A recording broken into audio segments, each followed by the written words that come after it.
최근에 한국의 이 영화계의 한 시대를 주름잡았던 영화배우 안성기 씨의 이 혈액암 투병 소식이 전해졌습니다.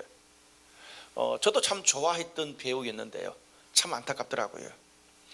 안성기 씨는 한국의 3대 영화상인 청룡영화상, 백상예술대상, 그리고 대종상에서 나무주연상을 받으면서 트리플 크라운을 달성했어요. 그래서 국민배우다라는 칭송을 받았던 사람입니다. 근데 그가 최근에 한 영화계의 행사에 참석했는데 얼굴이 부어 있고요, 가발 대신에 모자를 눌러 쓰고 어눌한 말투를 하면서 인사를 하는 것을 보고 그것을 보던 많은 사람들의 마음을 안타깝게 했습니다. 또한 아마 여기 아는 분도 계시고 모르는 분도 계실 텐데, 과거 TV 멜로물의 이 단골 남자 주인공이었던 탤런트 임채무 씨라는 분이 있습니다. 이분이 수십 년 전에 놀이공원 사업에 100억 이상이 넘는 자신의 모든 돈을 다 투자했다가 최근에 엄청난 빚에 시달리면서 좌절을 경험하는 근황이 소개가 되었습니다. 사연이 이렇더라고요. 임채무 씨가 40년 전에 유원지에 촬영을 하러 갔었는데, 거기서 이 부모들, 어른들이 술에 취해서 놀고 있을 때에 그냥 방치된 어린 아이들끼리 놀다가 이 유리 조각에 발이 베는 것을 목격하고 내가 어린이들이 편하게 잘 놀 수 있는 그런 시설을 마련해야 되겠다는 그런 생각을 하게 되었답니다. 근데 이렇게 좋은 가치를 가지고 시작하고 또 사업하는 동안에 직원들에게 여기저기 집도 선물하는 등 아주 선행을 베풀었더라고요. 근데 아주 냉정한 사업의 현실, 그 어려움을 피하지 못하고 비참한 삶을 사는 것이 공개가 됐습니다. 여러분, 이렇게 우리의 삶이 아무리 가치가 좋고 주님 뜻대로 살고 여러 가지 우리의 모든 방향이 바를지라도 늘 좋은 결말, 잘 되고 선한 일만 우리 삶에 일어나는 것이 아니더라고요. 예상치 못한 일들 때문에 삶이 무너지고 미래가 혼란스럽고 엄청난 추락을 경험하기도 합니다.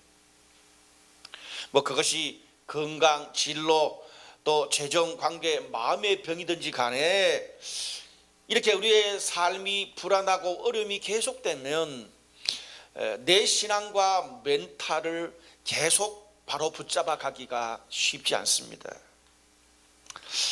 최근에 우리 주변에서 예상치 못한 일로 인해서 신앙과 삶의 어려움을 겪고 있는 사람들이 굉장히 많습니다. 우리 공동체도, 또 우리 주변에도, TV에도 보면 또 전 세계적으로 전쟁이 일어나서 고통받는 그런 사람들도 꽤나 많습니다. 그런데 그런 어려운 상황 중에도 하나님이 여전히 나와 함께 하시고 일하신다는 것을 내 삶에서 경험하고 확신한다는 것은 우리 신앙인에게 굉장히 중요한 것입니다.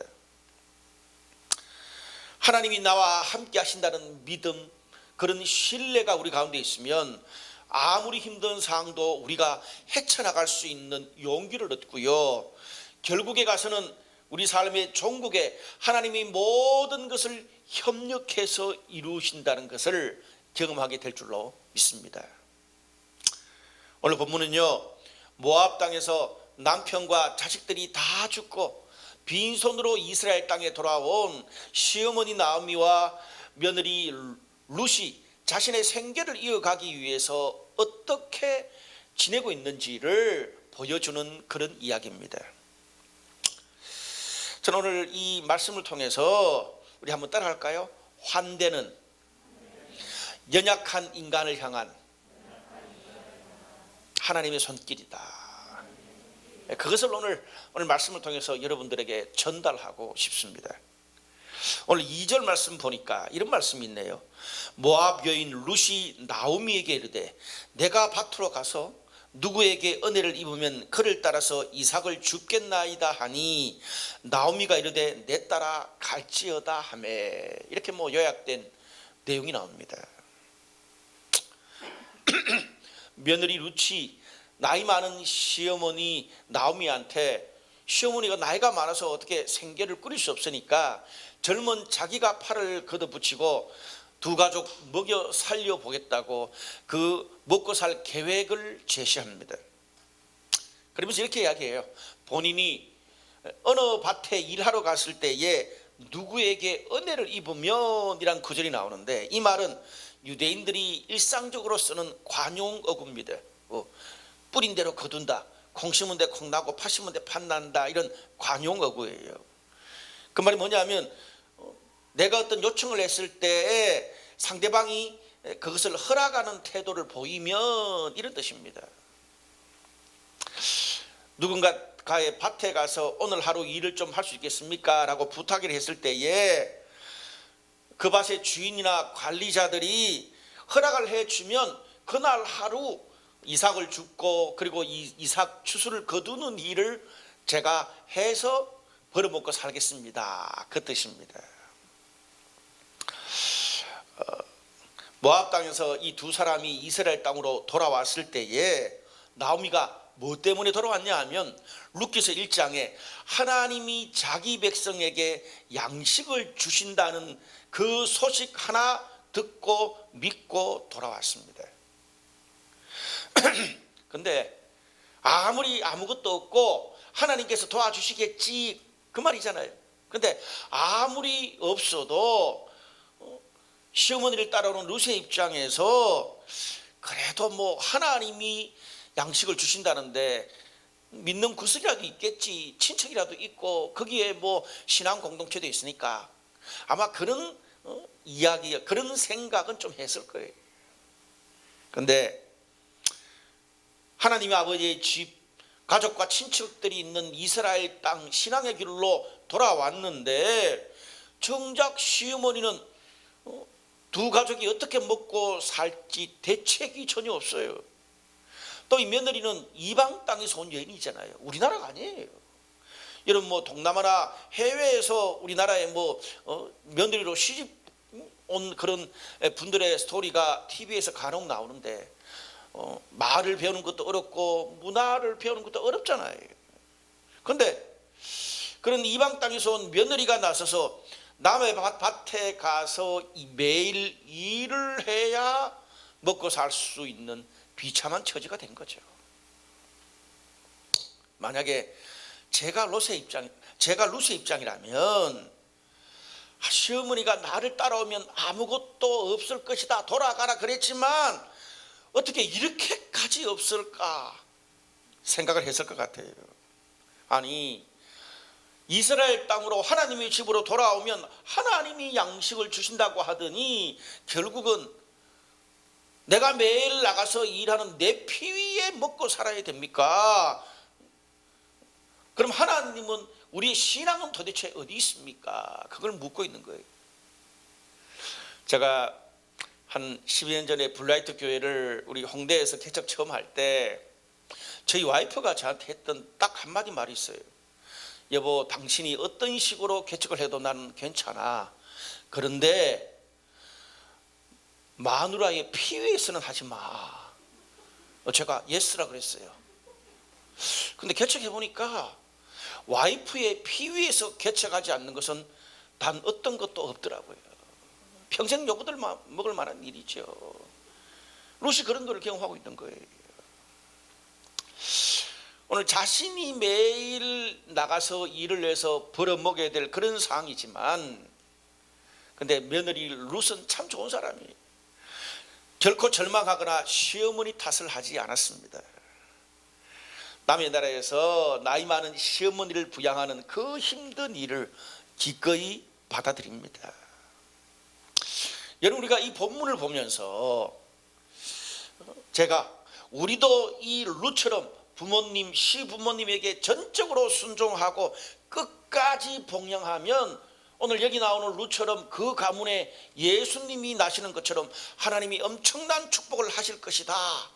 제가 이렇게 설교하면 어떻게 될까요?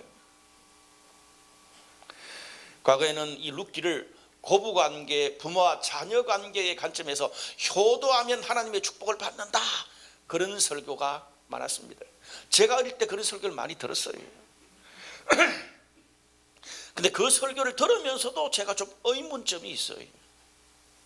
근데 요즘 이 똑똑한 젊은 세대들에게 그런 고부간의 관계, 부모와 자녀와의 관계로 접근하면 어려움이 많습니다. 예를 들어, 아니 3000년 전 고대사의 가부장적인 사회구조 가운데서 있었던 며느리의 태도를 문자적으로 그대로 적용하라 그러면 되냐?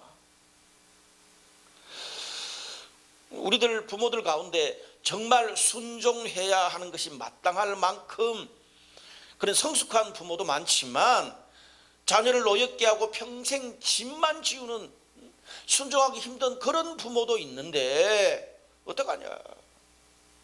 오늘 본문에 나오는 룻처럼 우리가 전적으로 부모들에게 순종하고 끝까지 봉양했는데 그 결말이 하나님의 축복보다 오히려 가정이 깨지고 사람이 망가지는 그런 일을 우리가 주변에서 보게 됐는데, 그건 어떡할 거냐? 오늘 룻기는 이런 관점에서 접근해야 되는 책이 아닙니다. 오히려 우리의 인생의 흉년을 맞아서 빈손으로 하나님의 집으로 돌아온 비참한 처지에 놓여있는 그 가정을 하나님께서 어떻게 그들을 위로하시고 회복시키시고 살려내시는지를 보여주는 것이 룻기입니다. 또한 다른 측면에서 우리 공동체에게 주시는 메시지도 있어요. 나오미와 룻처럼 인생의 흉년을 만나서 돌아온, 또 신앙으로 돌아온, 공동체로 돌아온, 또 우리의 관계 가운데로 다시 돌아온 그런 형제 자매들을 신앙 공동체가 어떻게 그들을 환대하고 섬기고 해서 그들의 신앙과 삶, 가정과 직장과 미래를 다시 살려낼 수 있는가? 보아스의 모습을 통해서 그것을 제시하는 것이 오늘 룻기서의 목적입니다. 두 가지.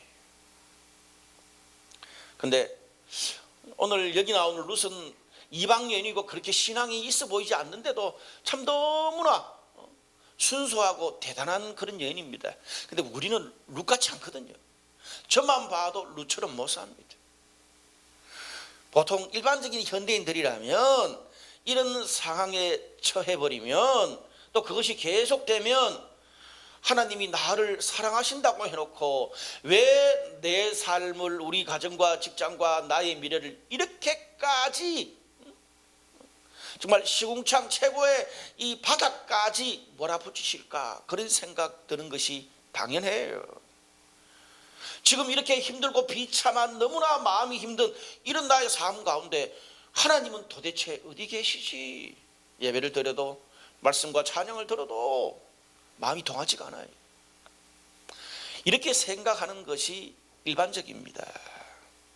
그런데 여러분, 오늘 이 룻기가 내 삶이 아니잖아요. 나오미와 룻이라는 제3자의 인생을 우리가 들여다보는 거예요. 객관적으로. 우리가 나오미와 룻의 삶을 객관적으로 읽어보면 어떻습니까? 나오미와 룻이 처한 이 비참한 상황이 하나님이 그렇게 몰아붙이거나 하나님이 그렇게 내버려 두어서 이렇게 됐습니까? 아니잖아요. 이스라엘 땅에 흉년이 들어서 모압 땅으로 간 게 하나님이 가게 했어요? 아니에요. 나오미의 남편 엘리멜렉이 결정해서 저그들이 간 거예요. 또 거기에서 남편과 자녀들이, 아들이 다 죽고 모압 땅에서 이스라엘 땅으로 돌아오게 된 것도 나오미가 결정한 거예요. 적어도 이렇게 돌아온다 그러면 뭔가 거기 가서 어떤 일을 하고 뭘 먹고 살고 그런 것들이 어느 정도 연락을 해서 미리 준비를 해야 되는데 전혀 대책이 없잖아요. 며느리가 나가서 매일 일용직으로 일을 해서 벌어서 먹여 살려야 될, 아무런 대책이 없어요. 이런 모든 것들도 뭐예요? 나오미의 대책 없고 능력 없는 거예요. 오늘 이 나오미와 룻이 처한 모든 상황은 하나님이 그렇게 만든 게 아니라 나오미의 문제고 그녀의 삶, 그녀의 가정이 뿌린 것을 그대로 거두는 겁니다. 오히려 일은 나오미가 다 저질러 놓고 나오미 가정이 싸질러 놓은 그 모든 똥을 하나님이 지금 치우고 있는 형국 아닌가요? 그게 룻기잖아요. 망가진 나오미의 가정을 하나님께서 애프터 서비스 한다고 보아스를 끌어들이고 여기저기 막 그렇잖아요. 우리가요, 다른 사람의 삶과 상황을 볼 때는 객관적이 되기 쉽습니다. 아니, 쥐가 부족해서 잘못해놓고 왜 하나님 탓, 부모 탓, 다른 사람 탓, 공동체 탓을 해? 객관적으로 잘 보여요, 다른 사람들의 삶은. 근데 정작 내 상황이 지금 나오미와 룻처럼 비참한 상황, 해결할 수 없는 답답한 상황이 계속되면 그렇지 않아요. 그래도 하나님이, 부모님이, 사장님이, 어른이, 목사님이, 셀 리더가, 공동체가 그러면 안 되지. 자기가 그렇게 이렇게 삶이 될 때까지 자기가 다 뿌린 대로 걷어놓고 하나님 탓, 사람 탓 하는 것이 죄 많고 연약한 인간의 마음입니다. 저도 그렇더라고요. 여러분, 그런데 제가 계속 아마 설교할 때마다 이 룻기서에서 반복되어 이야기하는 것은 룻기서의 이런 완전 바닥까지 내려갔다가 비참한 삶의 자리에서 다시 회복되는 룻기의 회복 스토리, 아니 인간을 회복시키는 복음의 회복 스토리는 인간의 죄와 부족으로 우리의 삶이 가장 절망적이고 비참한 처지에 있을 때에 하나님의 역사가 시작된다는 사실입니다. 흔히 우리 뻔한 이야기, 들은 이야기 있잖아요. 수영을 못하는 사람이 물에 빠졌을 때 자기가 그냥 막 힘이 있을 때는 막 살려주세요 별짓 다 하는데, 그때 수영도 잘 못하는 사람이 건지려고 하면 같이 죽는다 그러잖아요. 근데 힘이 다 빠져서 그냥, 그러면 다른 사람이 가서 끄집어낼 때 그대로 따라오잖아요. 내가 정말 힘들어요, 죽겠어요, 어떻게 하면 좋겠어요, 정말 그런 줄 알고 전해줘요, 기도해줘요. 근데 들을 때뿐이고 또 지 맘대로 해요. 아직 힘은 드는데 내가 살아온 대로 사는 거예요. 근데 정말 이 나오미와 룻처럼 자신의 어떤 그 힘으로 도저히 그걸 이겨낼 수 없고, 나는 이제 모르겠습니다, 하나님 뜻대로 하시는 대로 하겠습니다, 힘이 다 빠지면 주님 뜻대로 주변 사람들이 정말 조언해 주는 대로 그때는 갈 수 있어요. 이제 그렇게 힘든 나오미와 룻의 삶에 드디어 보아스가 나타납니다. 3절에서 6절 말씀에 이런 말씀이 있어요. 룻이 가서 베는 자를 따라 밭에서 이삭을 줍는데 우연히 엘리멜렉의 친족 보아스에게 속한 밭에 이르렀더라. 마침 보아스가 베들레헴에서부터 와서 베는 자들을 거느린 사환에게 이르되 이는 누구의 소녀냐 하니 사환이 대답하여 이르되 나오미와 함께 모압 지방에서 돌아온 모압 소녀인데, 계속 모압을 이야기해요. 오늘 룻이 시어머니의 허락을 받고 일을 하러 갔는데 우연히 찾아간 밭이 이 나오미의 남편 엘리멜렉의 친척인 보아스의 밭이었습니다. 근데 오늘 1절에 보니까 이 보아스라는 사람은 당시 유대 사회에서 굉장히 부유하고 영향력이 있는 사람이었어요. 오늘 룻이 그 밭에 가서 이삭을 줍고 이삭을 거두는 일을 할 때에 밭 주인인 보아스가 마침 찾아왔어요. 그 룻을 보고 저 여인이 누구냐 그렇게 물었는데, 그 관리인이 이 이삭을 거두는 일을 저 모압 여인, 이방 여인이지만 해달라 그래서 제가 그렇게 고용을 했습니다, 오늘. 그 이야기를 한 거죠. 그러면서 아주 계속 열심히 하고 있다는 이야기를 합니다. 너 왜 이방 여인을 일꾼으로 썼어? 그 욕 얻어먹기 싫어서. 그만큼 이방 여인이지만 성실하다는 말이에요. 오늘 그 이야기를 들은 보아스가 8절에서 10절, 14절에서 16절까지 말씀을 보면은 룻에게 너무나 큰 환대를, 배려를 베풉니다. 사랑을 베푼다는 말이에요. 요약하면 이래요. 보아스가 룻에게 베푼 환대는, 네가 이제 매일마다 다른 밭에 가가지고 오늘 저를 일당 주고 쓰시겠습니까? 여인의 몸으로 매일 그렇게 이 밭 저 밭 다니면서 물을 필요 없이 앞으로 계속 나의 밭에서 일을 해라. 그리고 이제는 자기 밭에서 고정적으로 일하는 정규직이란 말이죠. 그냥 매일매일 그렇게 일용직이 아니라 나의 밭에서 고정적으로 일하는 정규직 여직원들과 함께 일을 해라. 그리고 당시 중동사회에서는 물이 없잖아요. 그러니까 그냥 다 개인이 들고 와야 되는데, 정규직은 어때요? 그냥 거기 퍼다 놓은 물을 그걸 먹어라. 그리고 일을 할 때 주변에 있는 그런 남자 일꾼들이 너를 건드리지 못하게, 찝쩍거리지 못하게 내가 명령했다, 이 말입니다. 그것도 모자라서 정규 직원들이 하고 같이 식사하는데, 주인과 정규 직원 정규 직원들이 같이 식사하는데 거기에 그냥 네가 같이 와서 식사를 하라고 밥을 먹게 했습니다. 그리고 추수하는 일을 할 때도 제일 편하고 좋고 돈이 되는, 품삯을 제일 많이 받는 일을 할 수 있도록 도와줬어요. 여러분, 당시에 이 유대 이스라엘 지역의 추수하는 문화를 좀 알 필요가 있습니다. 이 보통 이 주인이 많은 밭을 소유하고 있는 곳에서는 정규직으로 고용된 그런 하인들이 있었습니다. 그들 말고 또 모자라는 인력을 매일 일용직으로 남자 일꾼, 여자 일꾼들을 고용했어요.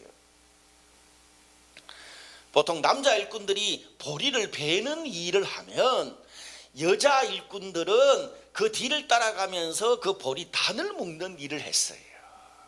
그리고 또 중요한 것은 그렇게 추수를 다 하고 나면 남아있는 그런 이삭들 있잖아요. 이삭들 이렇게 한 그 고랑마다 몇 개씩 남아있는 그런 이삭들도 있고, 또 그렇게 떨어져 있는 그런 이삭들도 있습니다. 근데 그런 것들은 전부 다 레위기 25장에 보면은 가난한 사람, 잠시 유대 땅에 체류하는 사람, 나그네, 그리고 고아와 가부, 이런 사람들을 위해서 베지 말고 그들이 그저 가져가도록 놔뒀어요. 연약하고 가난한 사람들을 위한 이 이스라엘의 이 환대의 문화가 있었습니다. 특별히 흉년을 당했을 때 가난한 사람들이 또 먹고 살 수 있는 그런 조치를 사회 전체가 했다는 거예요. 여러분, 당시가 고대 사회입니다. 3,000년, 4,000년 전에 이런 일들이 있었다는 것은 당시에 거의 아시리아, 바벨로니아, 약자들은 완전 짓밟고 다 죽이고 노예로 삼고 죽여도 노르기로서도 상관없는 문화에서 이스라엘 땅에는 연약한 사람들이 흉년에 먹고 살 수 있도록 배려하는 환대의 문화가 작동됐습니다. 오늘 본문의 3절, 6절, 10절에 성경이 계속 룻이 모압에서 온 여인, 이방에서 온 여인을 계속 강조하고 있어요. 왜냐하면 당시 이스라엘에서는요, 이방인에 대한 그런 편견과 혐오가 정말 극심했습니다. 그런데다가 모압은 더했어요. 원수의 나라였어요. 우리나라하고 일본은 아무것도 아니에요. 당시에 이방인들, 모압 사람들은 그 당시에 유대인들의 그 구전 책에도 보면 그들은 이스라엘 백성들이 천국 갈 때에 지옥에 가서 그냥 땔감으로 쓰여질 사람으로 생각했기 때문에 이방인들의 인권이나 인격에 대해서는 아예 관심 자체가 없었습니다. 무시해도 돼요. 근데 그런 이스라엘 땅에 모압에서 온, 그것도 아주 젊은 여인이 다른 사람들 밭에 가서 매일 추수하는 일에 저를 좀 써주시겠습니까? 허락을 받아야 되죠. 또 거기 일할 때에 거친 남자 일꾼들과 함께 섞여서 일한다는 것은 여간 힘든 게 아니었습니다. 이방인, 특별히 당시는 고대 사회는 여인들의 인권이 더 없었어요. 이방인에다가 여인이고 젊고 가보니까 인권이 보호되지 않을 거라는 것을 보아스가 너무 잘 알았기 때문에 이런 조치를 취해 준 거예요. 놀라운 환대죠. 여러분, 오늘 보아스처럼 이런 환대를 받게 되면 매일 일거리를 찾아야 되는 룻의 입장에서 이제는 고정적인 이익을 얻는 거예요. 말만 정규직이다 그 말 안 했을 뿐이지 그냥 정규직처럼 배려받고 일하는 거 아니에요. 오늘 2장의 17절에 보면 룻이 그날 일당으로 또 남아있는 이삭까지 다 주어서 챙긴 것이 보리 한 에바라 그랬습니다. 이게 한 보리 22리터 정도 되는 양인데, 여러분 이것은요 당시 남자 일꾼이 하루에 받는 일당의 2배 반입니다. 그만큼 보아스가 일용직 그 이방인 여인한테 이렇게 큰 배려를 해준 거예요. 오늘 보아스의 큰 환대를 받고 룻이 어떤 고백을 합니까? 10절에 보면 이방 여인인 나에게 당신이 어찌해서 이런 은혜 환대를 베푸십니까? 고개를 숙여서 감격했어요. 그런데 오늘 11절과 12절 말씀에 룻의 그 말에 보아스가 이렇게 응답합니다. 보아스가 대답하여 이르되 내 남편이 죽은 후로 네가 시어머니에게 행한 모든 것과 네 부모와 고국을 떠나 전에 알지 못하던 백성에게로 온 일이 내게 알려졌느니라. 여호와께서 네가 행한 일에 보답하시기를 원하며 이스라엘의 하나님께서 그의 날개 아래 보호를 받으러 온 네게 온전한 상 주시기를 원한다. 굉장히 중요한 환대와 관련해서 우리 인간과 하나님과의 관계 가운데서 굉장히 중요한 이야기를 오늘 보아스의 입을 통해서 성경이 이야기해 주고 있습니다. 보아스가 이렇게 비참한 처지에 놓여 있는 룻에게 너무 과하디 가할 정도의 환대를 베푼 이유가 있었습니다. 첫 번째는 이방 여인으로서 시어머니를 모시고 이스라엘 땅에 와서 그동안 시어머니를 섬겼던 룻의 태도와 삶의 모습 때문에 내가 그 보답으로 환대를 베풀었다는 거예요. 룻이 어떻게 살았는지를 봤기 때문에. 두 번째는 여기 원어에 보면 왜냐하면 네가 그의 날개 아래 보호를 받으러 왔기 때문이다 라고 직역할 수 있는 말인데 무슨 말이냐 하면 주님을 모르는 이방인이 하나님의 날개의 보호를 받으러 오려고 결단을 했기 때문에 네가 상을 받은 거다 그 말이에요. 여러분 룻이 이방 여인으로서 이스라엘 땅에 가면 얼마나 편견이 심할지 또 얼마나 비참한 처지에 있을지 또 불안한 상황이 될지 안 될지 그 모든 것 생각이 없을까요? 있었을 거예요. 근데 있었지만 묻지도 따지지도 않고 시어머니의 그 대책 없는 신앙에 화답해서 주님의 날개, 오늘 본문에 주님의 날개 아래 하나님의 공동체 그 신앙의 길로 오는 결단을 했기 때문에 하나님의 날개 아래 오는 너를 하나님이 거두어 주신 거다. 오늘 여기에 환대를 받는 것에 대해서 두 가지 측면, 인간적인 측면과 또 하나님의 영적 측면 두 가지가 다 나옵니다. 여러분 인간적인 측면이 있어요. 그건 뭐냐면은 여러분 우리가 환대를 받을 때 무조건 죄 없고 연약한 사람들에게 하나님이 베푸시는 하나님의 환대만 이야기하면 반은 맞아요. 근데 여러분 우리가 어떤 죄와 연약함 실수 가운데도 언제나 영원토록 우리를 받아주시는 하나님과만 삽니까? 남편하고 아내랑 자녀랑 여러분 직장의 상사와 친구들 주변의 동료들 공동체 안에서도 인간들하고 부딪히며 사는 거예요. 근데 인간들하고 부딪히며 사는데 하나님이 늘 나에게 환대를 베푸시고 사랑하는 은혜만 자꾸 요구합니다. 그러니까 안 맞는 거예요. 두 가지 다가 있어야 돼요. 인간적인 측면에서 쉽게 말하면 따라합시다. 룻이 환대받을 짓을 했다. 이 말입니다. 쉽게 말하면. 여러분, 룻이 만약에요 시어머니를 따라오지 않았다면, 시어머니가 경제적인 능력이 없다고 자기가 매일 나가서 돈을 벌었다고 무시했으면 어떻게 될까요? 여러분, 나중에 그 어머니가 아는 가까운 친척이 보아스라는 것을 알았다면 어떻게 됐겠어요? 나중에 없는 거예요. 이런 배려와 환대가 없는 거예요. 이런 싸가지 없이 따라오는 건 잘했는데 그렇게 무시한다고? 이렇게 되는 거죠. 끔찍해요. 특별히 오늘 본문에 짧은 시간 제가 다 말씀 못 드리지만 성경의 원어로 보면 룻이 나오미한테 제가 매일 나가서 일을 해서 시어머니를 부양해도 되겠습니까? 그 말을 하면서 굉장히 조심스럽고 존칭을 쓰는 언어 뉘앙스를 언어에서 사용합니다.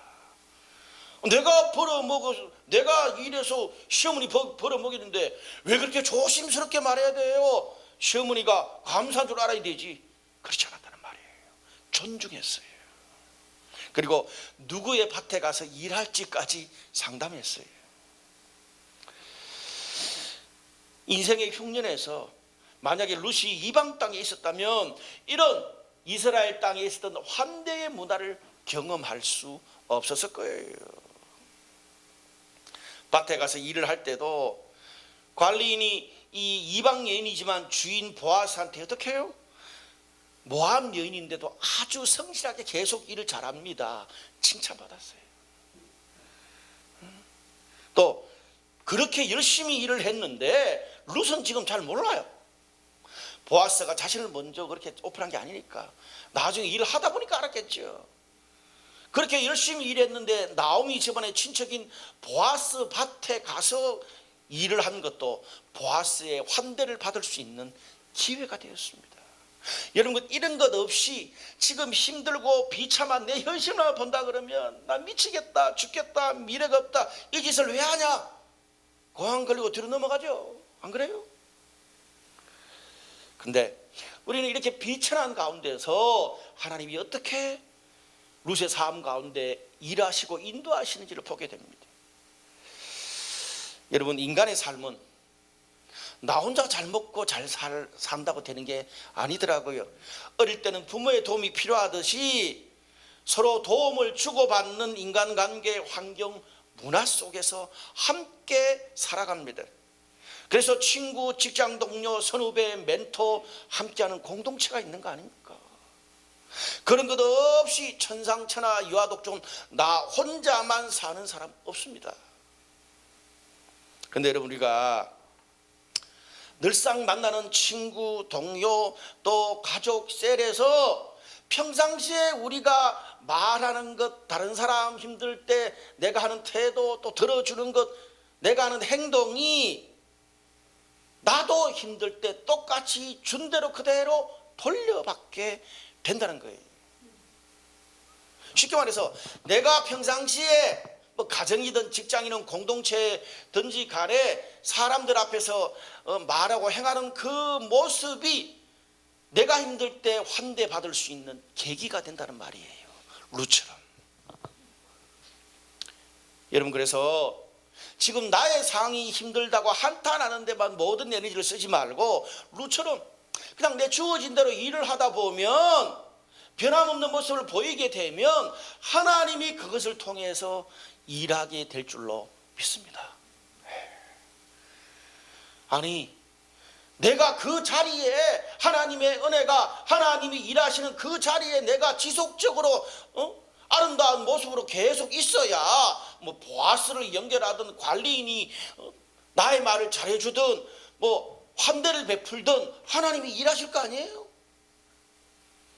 근데 하나님은 나에게 일하시고 도움을 주고 내 주변의 사람들은 정말 또 직장과 공동체는 정말 나를 도울 수 있는 그런 분위기가 딱 되어졌는데 정작 나는 좋았다가 싫었다가 들어갔다가 나갔다가 그렇게 늘 그 자리에 없어요. 늘 왔다 갔다 하는 그런 모습만 보여요. 그러면 주변 사람들이 또 하나님이 어떻게 보아스처럼 우리의 삶에 일할 수 있겠습니까?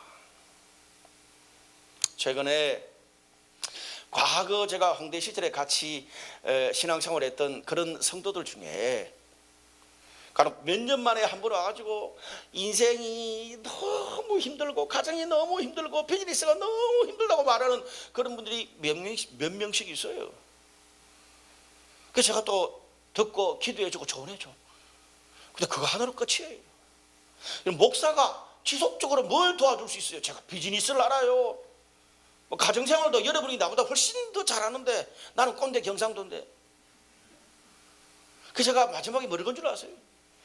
꼭 우리 교회 아니라도 된다. 하나님의 집 신앙 공동체에 연결해서 신앙생활을 해라. 그러면 당신의 삶에 다양한 것들을 도와줄 수 있는 사람들이 거기에 있다. 소용이 없어요. 여러분, 우리가 하나님이 일하시고 주변 사람들이 도와주고 이런 환대가 우리 가운데 있으려 그래도 내가 거기에 있어서 뭐 기도 제목을 내고 뭐 도움을 요청하고 환대가 일어나는 관계와 문화 속에 내가 지속적으로 있어야 하나님이 일할 수 있습니다. 지난주에 우리 성도 가운데 우리 자녀가 뭐 이렇게 학교에서 놀다가 이 큰 좀 이게 꽤 큰 그 이 다리가 다치는 사건이 일어났더라고요. 근데 제가 지난주에 전화하면서 물어보니까 어떻게 될지 모르겠대요. 근데 또 우리 교회에 얼마 전에 보험을 하는 그런 이 성도가 있는데 그 도움을 받아가지고 글쎄 너무나 드라마틱하게 해결이 되더라고요. 감사하죠. 여러분, 오늘 여기 쭉 성경에 보면 마침 보아스가 나타났다, 우연히 루시 그 밭에 갔다, 때와 관련된 일이 많아요. 여러분, 인간에게는 그것이 어쩌다 그럴 수 있을지 모르겠는데 하나님의 시간표에는 우연이 없습니다. 그 우연조차도 하나님이 일하시는 줄로 믿습니다. 그거 오늘 보여주잖아요. 사랑하는 여러분, 우리 인생의 흉년에 찾아왔을 때 신앙과 삶의 품앗이를 내가 해야 되는 그런 시기구나, 그렇게 생각하시길 바랍니다. 제가 계속 말하는 거지만 우리 흉년 때 품앗이는 계속 돌고 돌아서 내가 아니면 나의 자녀도 받게 되는 줄로 믿습니다.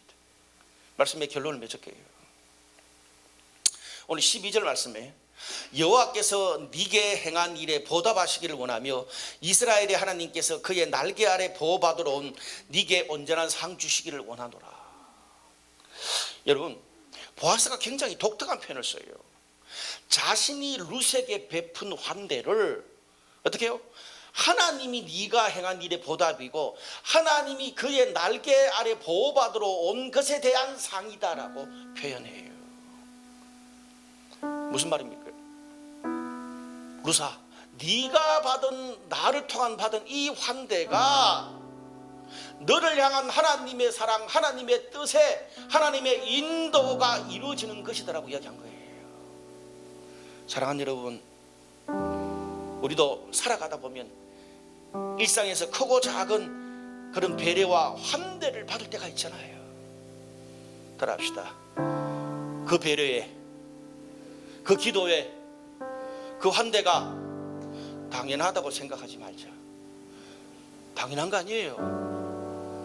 여러분, 내 가족도 아닌데 아무리 성도라고 해도 다른 사람들이 내 삶에 그렇게 배려하고 밥 사주고 기도 제목 나누고 문자 하나 보내주고 대출을 알아봐주고 소중한 정보들을 막 이렇게 주는 것이 어떻게 당연한 거예요? 당연한 거 아니에요.